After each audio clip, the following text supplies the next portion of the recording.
মাত্র ৬ মাসে কোরআনের হাফেজ হানজালা। নাম তার মোহাম্মদ হানজালা হোসেন আলিফ। মাত্র ৬ মাসের মধ্যে ৩০ পারা কোরআন খতম করে সকলকে তাক লাগিয়ে দিয়েছেন মোহাম্মদ হানজালা হোসেন আলিফ নামের একমাত্র বছর বয়সী শিশু।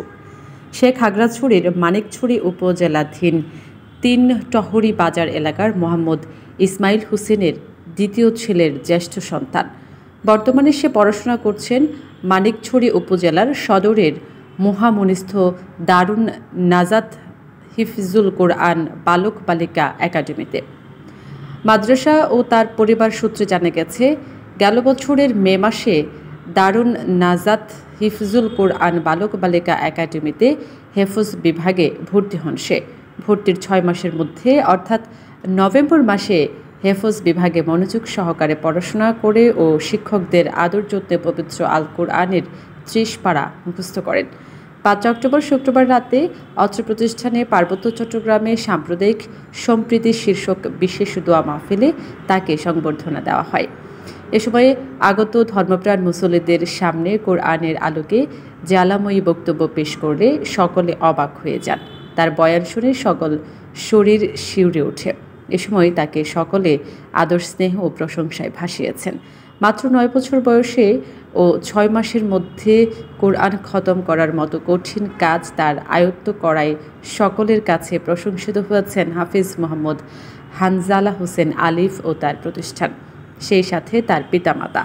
এছাড়া এই মেধাবী শিক্ষার্থী গেল বছর খাগড়াছড়ি জেলায় অনুষ্ঠিত কেরাত প্রতিযোগিতায় দ্বিতীয় স্থান অর্জন করে আলোড়ন সৃষ্টি করে পুরস্কৃত হয়েছিল।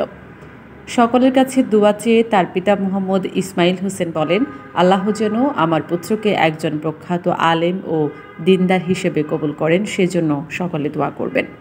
মাদ্রাসার পরিচালক মাওলানা মোহাম্মদ শরীফ হোসেন বলেন, আমি পড়াশোনা শেষ করে ২০১৯ সালে দিন প্রতিষ্ঠার জন্য অত্র প্রতিষ্ঠান গড়ে তুলেছি।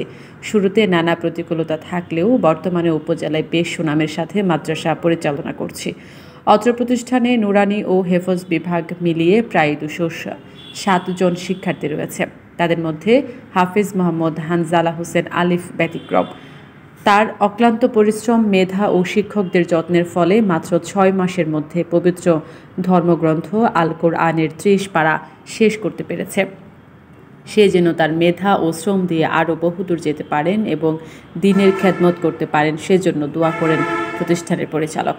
তিনি আরও জানান, কোরআনের আয়াত মুখস্থের পাশাপাশি নির্দিষ্ট কিছু আয়াত আরবি, বাংলা, উর্দু ও ইংরেজি ভাষায় তর্জমাসহ ব্যাখ্যা বিশ্লেষণেও পারদর্শী।